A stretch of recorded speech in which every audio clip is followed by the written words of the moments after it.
자, 그러면 오늘 본문으로 들어가서요, 세례 요한의 영성을 이야기합니다. 사람들이 세례 요한을 보니까 세례 요한이 혹시 메시아가 아닌가 이런 생각이 들었습니다. 이 정도로 사람들을 회개시키고 하나님께로 돌이키는 사람인데 바로 이런 사람이야말로 메시아가 아닌가 이렇게 생각을 한 것입니다. 헬라어로는 그리스도입니다. 메시아, 히브리어로는 메시아, 기름 부음을 받은 자라는 뜻이죠. 하나님께서 세운 사람이라는 뜻입니다. 그래서 이 메시아 그리스도를 우리말로 번역하면은 구세주입니다. 구세주, 우리를 구원해 주는 분, 메시아가 그런 뜻이죠. 그리스도가 아니신가 심중에 생각했습니다. 자, 그런데 세례 요한은요, 사람들이 이렇게 의혹을 가졌을 때, 물었을 때 뭐라고 대답을 합니까? 나는 그리스도가 아니라고 했습니다. 한마디로 세례 요한의 영성은 자기의 분수를 아는 사람이었습니다. 자기의 위치를 아는 사람이었습니다. 그래서 우리에게 이 세례 요한의 영성을 적용하면은요, 우리도 마찬가지로 나의 이 분수를 아는 사람이 돼야 되겠다는 겁니다. 영적으로 분에 넘치는 마음을 가지지 않는 것이 정말 필요하다. 세례 요한을 통해서 닮아야 되겠다, 이 마음이 듭니다. 나를 꾸미지 않아야 되겠다, 이런 마음의 기준을 세워야겠다고 생각합니다. 자, 주님의 말씀을 여기 붙여서 한번 기억해 보십시오. 주님은 산상수훈에서 너희는 오직 옳다 옳다, 아니라 아니라 하라 말씀하셨습니다. 즉 풀어서 말한다면은 긴 것은 기고 아닌 것은 아니라 매사에 분명하라는 것입니다. 자, 이런 말이 있습니다. 우리는 좋은 사람이 되지 말고 분명한 사람이 되어야 한다.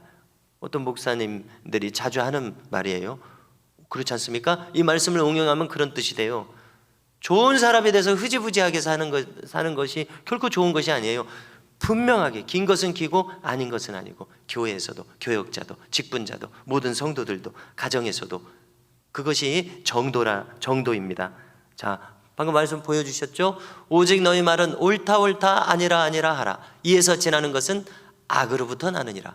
그렇습니다. 주님도 못 박아서 말씀해 주셨습니다. 이렇게 사실 그대로 진술하지 않는 것은 악한 마음에서 나온다고 주님이 분명하게 진단을 해 주십니다. 이처럼 우리는 나를 과장하려는 마음, 이런 유혹을 받게 됩니다. 부풀리려는 마음, 꾸미려는 마음, 또 내 눈에 이렇게 좋아 보여서 이렇게 누군가 권할 때 내 눈에 좋아 보이니까 덥석 그 자리에 앉고 싶은 이런 마음이 들어요. 내 것이 아닌 것을 가지려는 마음이 들어요. 자, 이렇게 내 분수에 넘치는, 내 주제에 넘치는 과한 것은 악한 마음에서 난다, 이렇게 말씀하셨으니 우리는 조심해야 되겠습니다. 세례 요한은 이처럼 자기 분수를 확실히 알았습니다. 그는 정확한 사람이었다는 뜻입니다. 그래서 나는 그리스도가 아니다, 똑똑하게 이야기합니다. 아닌 것은 아니라, 이렇게 이야기하는 사람이었습니다. 자, 그러면 오늘 말씀에서 다음 문제가 있습니다. 그러면 그리스도가 어떤 분이시냐? 세례 요한의 말을 들어보겠습니다. 자, 세례 요한의 정의 뭐라고 말합니까? 한마디로 나는 지금 물로 세례를 주고 있다. 그러나 그리스도는 어떻게 하시는 분인가? 어떻게 한다고 대답합니까? 자, 16절 하반절입니다. 읽어드리면은요, 나는 물로 세례를 주지만 그리스도는 어떤 분이라고 합니까? 나보다 능력이 많으신 이가 오시나니 나는 그의 신발끈을 풀기도 감당하지 못하겠노라. 무슨 뜻입니까? 나하고는 차원이 다른 분이라는 것이죠. 나하고는 능력의 격차를 비교조차 할 수 없는 분이라는 것입니다. 사역의 격차를 비교조차 할 수 없으니, 자, 왜 그렇습니까? 복잡하게 설명하지 않습니다. 딱 한마디입니다. 그는 어떤 분이기 때문에 그렇습니까? 성령과 불로 너희에게 세례를 베푸실 것이요. 바로 이런 사역을 하시는 분이기 때문에 나하고는 비교할 수 없다는 것입니다. 자, 다시 비교합니다. 세례 요한은 물로 세례를 줄 뿐이었습니다. 그러나 예수님은 자기하고 비교 대상 자체가 안 된다는 그 핵심이 뭡니까? 성령과 불로 세례를 준다는 것입니다. 성령 세례를 주신다는 이것입니다. 우리는 말씀의 핵심을 잘 붙잡아야 되겠는데요, 바로 주님의 사역의 핵심은, 자, 십자가도 핵심입니다. 그런데 또 하나의 기둥이 있으니 그것은 성령으로 세례를 주시는 일, 그것이 바로 우리 주님 사역의 중심이었다는 것입니다. 이것은 예수님께서 육신을 떠나사 승천하실 때 남기신 명령과 일치합니다. 사도행전 앞부분에서, 1장 앞부분에서 너희는 몇 날이 못되어 약속하신 것 성령을 기다려라 이렇게 말씀하시지 않았습니까? 다른 명령이 없죠. 다른 말씀이 없습니다. 그겁니다. 그러니까 우리가 가장 먼저 해야 될 일이 성령을 내 온 몸과 마음에 받아들이는 일입니다. 성령을 받는 일입니다. 뿐만 아니라 주님은 십자가 지시기 직전에 잡히시던 날 밤에 성찬식 하셨습니다. 세족식 하셨습니다. 그 다음에 제자들에게 유언과 같은 설교를 길게 하셨습니다. 그것을 다락방 강화라고 한다고 그랬죠. 그것은 요한복음 14, 15, 16장에 길게 나옵니다. 우리가 어떤 것은 예수님 말씀 빨간색으로 쳐져 있지 않습니까? 성경책 거기 다 빨간색으로 쳐져 있잖아요. 자, 거기서 핵심 중에 핵심이라고 할 수 있는 것이 방금 이것입니다. 내가 가면 보혜사 성령님을 너희에게 주시겠다. 이것이 주님의 다락방 강화, 유언과 같은 말씀의 핵심 가운데 하나입니다. 손 꼽는 핵심 가운데 하나입니다. 내가 가면 성령이 오신다. 자, 바로 이 성령님이 주님의 대체자라는 것입니다. 우리가 여러 번 이야기하죠. 성령이 곧 주님이십니다. 그리고 이 성령의 주된 사역은 불로 세례를 주시는 사역입니다. 불사역입니다. 불로 세례를 준다는 것은 무슨 의미입니까? 정결케 한다는 의미입니다. 능력을 준다는 의미입니다. 기름 부음을 주신다는 이야기입니다. 정결케 한다는 것은 내 죄를 회개시킨다는 것입니다. 시키신다는 겁니다. 깨끗한 자가 되게 하십니다. 거룩이 능력입니다. 믿는 자의 능력은 거룩이 능력입니다. 이사야 선지자를 보십시오. 그가 주님을 뵈니까 제일 먼저 입술의 부정함을 깨달았습니다. 입술의 부정함이란 생각과 말의 부정함입니다. 내가 하나님을 직접 대면하니까 내 생각이 더럽구나, 내 말이 더럽구나, 이걸 깨달았어요. 하나님을 대면하기 전에는 이걸 깨닫는 마음이 없었어요. 그러나 하나님을 대면하니까 내가 이렇게 더럽구나, 이걸 깨달았습니다. 자, 제가 좀 거친 말을 하겠습니다. 자, 거친 말을 하려니까 주저되네요. 자, 성령으로 기름 부음 받은 말, 하나님 기뻐하시는 말을 하는 내 입은 입입니다. 자, 그런데 하나님 기뻐하시지 않는 말은 입이라고 안 하고 뭐라고 해야 될까요? 고맙습니다. 대신 말씀해 주둥입니다. 그런데 다른 사람 생각할 것 없어요. 나를 먼저 생각하면 될 것 같아요. 내가 거룩한 말, 하나님 기뻐하시는 말 하면 그것은 내 입이에요. 그런데 내 입이 주둥이로 전락되는 때가 있더라는 거예요. 주둥이로. 내 입이 주둥이구나. 속으로 3번만 한번 해보시죠. 속으로 3번만 한번 해보십시오. 아유, 내 입이 주둥이구나. 자, 내 입이 주둥이라고 다른 사람이 혹은 뭐 나 스스로 생각할 때도 결코 기분 좋은 말이 아니에요. 내 입이 주둥이라니. 자, 내 격이 그렇게 떨어졌다는 것입니다. 그러면 우리의 할 바는 무엇입니까? 내 생각과 입을 항상 거룩하게 하도록 노력해야 된다는 것입니다. 그런데 우리가 깨닫는 것은요, 노력으로서 되지 않는다는 것입니다. 성령에 사로잡혀야 된다는 것입니다. 의식적으로 막 하려고 노력해서가 아니라 이것도 해야죠. 의식적으로도 해야죠. 그러나 성령께 사로잡힐 때, 성령의 사람이 될 때 내 입에서 거친 말은 사라질 것입니다. 거친 생각은 사라질 것입니다. 자, 이렇게 우리는 주님의 주된 사역이 성령으로 세례 주시는 사역이라는 점을 주목해야 되겠습니다. 이것은 내가 믿음 생활을 하는 데 있어서 나에게 첫 번째로 이루어져야 할 일이 성령으로 세례받는 일이라고 하는 것을 깨닫게 만듭니다. 그렇습니다. 믿는 자가 자기에 대해서 가장 먼저 점검해야 될 것은 내가 성령에 사로잡혔느냐입니다. 성령으로 세례받은 사람인가입니다. 누구도 예외 없이 내가 정말 성령으로 충만한 사람인가, 성령으로 사로잡힌 적이 있는 사람인가, 이것을 스스로에게 물어야 되겠고요. 만약에 내가 그렇지 않은 것 같다고 생각이 된다면 성령으로 세례받는 일, 성령으로 사로잡히는 일을 가장 먼저 추구해야 한다는 사실입니다. 만약에 내가 성령을 안 받은 것 같다 이런 마음이 든다면요, 성령을 받기 위해서 몸부림쳐야 한다는 것입니다. 몸부림쳐야 한다는 것입니다. 자, 또 한 가지 중요한 것은 내가 성령으로 세례를 받는 것이 단지 일회적 사건이 되게 해서는 안 되겠습니다. 성령에 사로잡히는 그 지울 수 없는 경험을 했다면 그것은 이제 문을 열고 들어간 것입니다. 그런데 우리의 신앙 경험은 성령으로 내가 한번 충만해졌다고 해서 그것으로 신앙생활이 완전히 승부가 결정이 나지 않더라는 것입니다. 그것은 문을 열고 들어간 것입니다. 이제 계속 나의 인생 다 할 때까지 성령으로 계속 채워져야 하는 이 중대한 과제가 남았다는 것을 잊어서는 안 되겠습니다. 너무나 많은 그리스도인들이 이 사실을 잃는다는 것입니다. 성령 충만이 이례적 사건이 되게 해서는 안 됩니다. 그래서 우리는 성령으로 충만한 나를 유지하는 일에 우리의 온 힘을 집중해야 된다는 것을 깨닫게 된다는 이야기입니다. 그러므로 우리 미담교회의 특징은 교역자로부터 온 성도들이 나의 인생 다하는 날까지 성령으로 충만함을 유지하기 위해서 힘쓰고 노력하고 부르짖고 몸부림치는 그런 교회가 되는 것이 우리 미담교회의 특징이 될 수 있기를 축원합니다. 자, 그러면은 이제 한 10분여 성령으로 세례받는 것이 무엇인지, 무슨 특징이 있는지를 살피겠습니다. 너무나 방대해서 너무나 많아서 오늘 다 못 살핍니다. 자, 먼저 성령으로 세례받는 것의 정의를 한번 내리겠습니다. 첫째, 성령으로 세례를 받는 것은 내가 죽는 것을 의미합니다. 즉, 내가 죽어지고 내가 가장 축소되고 작아지고 사라질 정도가 되고 성령께서 내 안에서 임하셔서 점점점 커지셔서 나를 사로잡으시는 상태, 나는 죽고 그리스도로 사는 상태, 바로 이것이 성령으로 세례받는 것의 의미입니다. 즉, 성령으로 세례받는 것은 나의 죽음을 의미합니다. 자, 사도 바울을 보십시오. 나는 날마다 죽노라고 그랬습니다.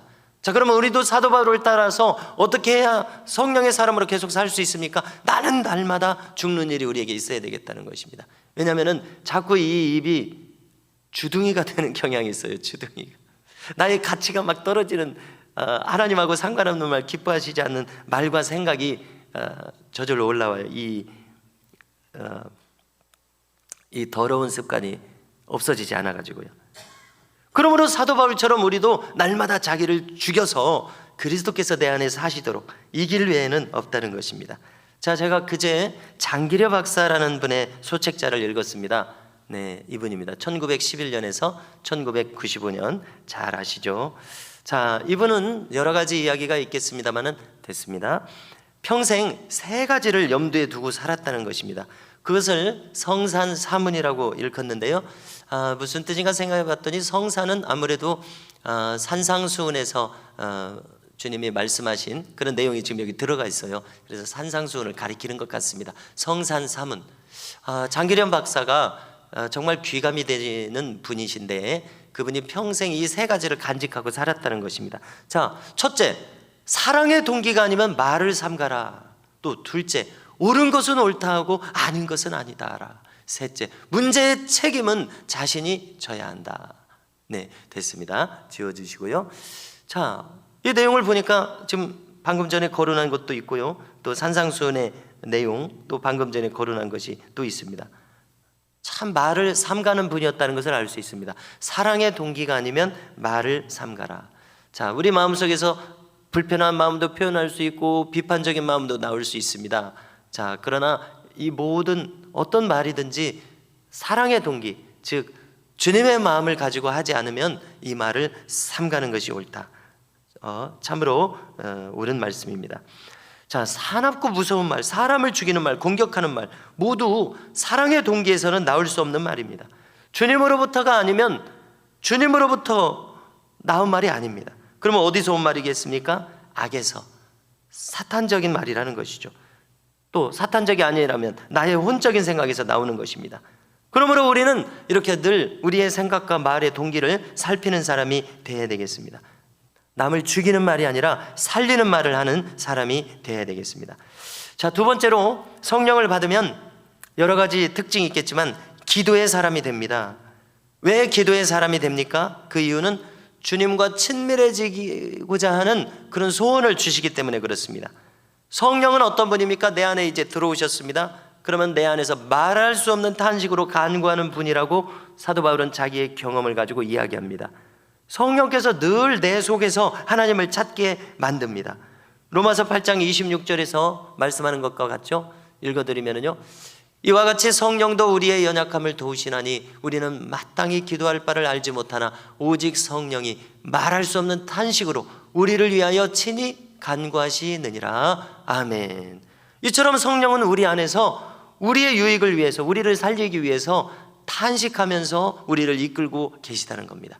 그래서 우리가 성령으로 나의 영혼이 깨어나면 기도하고자 하는 이 욕구가 생긴다는 사실입니다. 자, 우찌무라 간조라는 일본 북해도 홋카이도에 유명한 신앙인이 있었죠. 그는 이 세상 사람들에게는 저주받은 사람이 있다는 것입니다. 신앙적인 면에서 입각해서 이야기하는 것입니다. 어떤 사람은 아무리 생각해도 저주받은 사람이 있다는 것입니다. 그런데 그 저주받은 사람들의 특징이 세 가지가 있다고 이야기를 해요. 자, 첫 번째는 아무리 해도 하나님이 안 믿어지는 사람이 있다는 것입니다. 저주받은 사람이 있다는 겁니다. 자, 어떤 목사님이 간증을 합니다. 자기 친구 목사님의 부친은 믿지 않는 분이었다는 겁니다. 그래서 이제 위독한 상황이 돼서 이 친구 목사님, 그러니까 지금 이 간증을 하는 목사님이 친구 목사님께 불려가서 이제 우리 함께 아버지께서 하나님을 믿도록, 예수님을 믿도록 권면하자, 돌아가시기 전에. 이렇게 함께 이제 하기 위해서 한 거예요. 도와달라고. 와서 계속 이제 그 애통하는 마음으로 이제 예수님은 내 주님이십니다. 예수님은 내 주님이십니다. 이 말을 하라고 막 권면을 하는 거예요. 돌아가시기 전에 하나님께서 구원의 한편 강도처럼 구원해 주실 수도 있으니까 예수님은 내 구주시라고 제발 입술로 한 번만 이야기하시라고 이렇게 하는 거예요. 돌아가시기 직전에. 그런데 이제 뭐라고 얘기를 하냐면은 아무리 하려고 해도 안 믿어진다고 그러면서 그 말 한마디 남기고 돌아가셨다는 거예요. 그냥 아무리 해도 안 믿어진다고 하면서. 이처럼 아무리 해도 하나님이 믿어지지 않는 사람은 저주받은 사람이라는 겁니다. 두 번째는요, 아무리 성경을 읽어도 하나님의 음성이 들려지지 않는 사람은 저주받은 사람이라는 것입니다. 셋째, 아무리 감사하려고 해도 감사가 되지 않는 사람은 저주받은 사람이라는 것입니다. 참 그럴만합니다. 그렇죠? 이것이 내 마음속에서 우러나야 할 수 있는 말이지 억지로 할 수 있는 말이 아닙니다. 자, 그런데요, 기도도 마찬가지입니다. 기도도 성경을 통해서 하나님의 음성을 듣는 것과 마찬가지로 기도도 하나님의 음성을 듣는 통로입니다. 우리에게 기도의 욕구가 없다면, 다시 말해서 이것은 무슨 뜻입니까? 하나님의 음성을 듣는 욕구가 없다는 뜻과 같습니다. 그러므로 성령으로 충만한 사람은 기도의 욕구에 사로잡힙니다. 그래서 우리가 할 일이 있습니다. 그것은 내 기도의 욕구를 꺼뜨리지 않는 것입니다. 기도의 불을 꺼뜨리지 않는 것입니다. 이것이 신앙생활에 어떻게 보면 전부라고 생각합니다. 그런데 우리가 경험하는 것은 기도 생활을 하다 보면 기도가 식는 것을 경험하거든요. 자, 그런데 이제 그것을 자각할 정도만 돼도 우리는 이제 훌륭한 신앙인이에요. 그렇게 생각합니다. 자, 그런데 그것을 자각할 때 그것으로 끝나지 않고 다시 불을 지펴야 한다는 것입니다. 내 불이 꺼지고 있구나. 이것을 자각하는 순간 그것을 지피기 위해서, 그 불을 다시 지피기 위해서 몸부림치는 사람들이 되어야겠습니다. 자, 세 번째, 성령으로 충만한 사람은 말씀에 갈급한 사람이 됩니다. 자, 성령이 임하시게 될 때 우리는 하나님의 뜻을 더 잘 알고 싶은 사람이 됩니다. 그래서 말씀에 갈급한 그 갈급함이 증폭됩니다.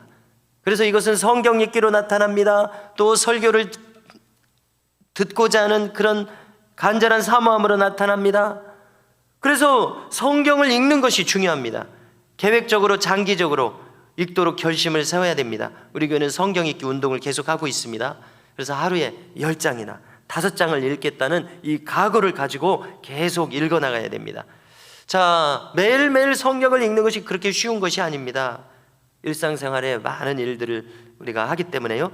자, 그렇지만은 여기도 굴곡이 있지만은 주춤하는 단계를 넘어서서 지속적인 습관이 되어야 되겠습니다. 자, 특히 교회의 중대사를 결정하는 교역자, 또 중직자, 직분자들, 또 가정을 이끄는 가장들, 어머니들, 아버지들, 성경의 사람이 되어야 됩니다. 왜 그렇습니까?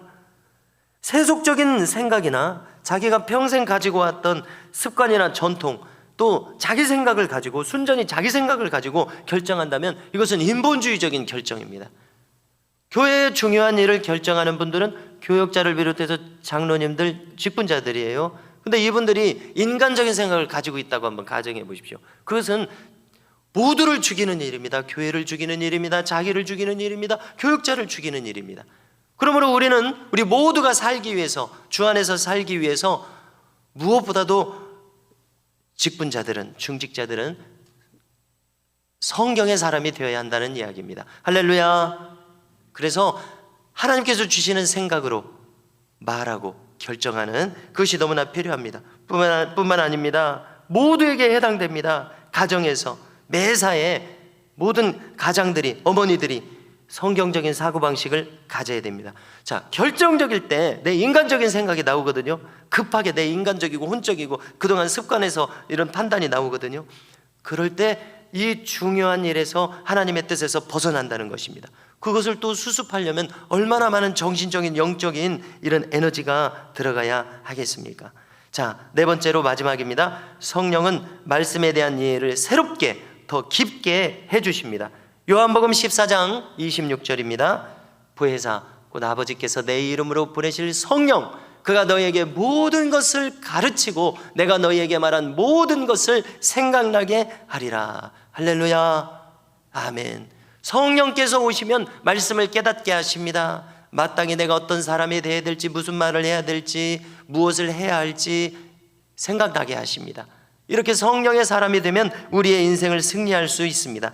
자, 오늘 더 많은 내용이 있겠습니다만은 오늘은 여기까지만 다루도록 하겠습니다. 다른 기회에 더 다루도록 하겠습니다. 정리합니다. 자, 성령께서 임하시면 첫째, 내가 죽고 그리스도께서 사십니다. 둘째, 내가 기도의 사람이 됩니다. 주님과 교통하고 싶으니까요. 셋째, 말씀에 갈급한 사람이 됩니다. 넷째, 성령께서 말씀을 깨닫게 하십니다. 우리 모두가 이와 같이 성령으로 충만한 사람의 길을 계속해서 가실 수 있기를 주님의 이름으로 축복합니다.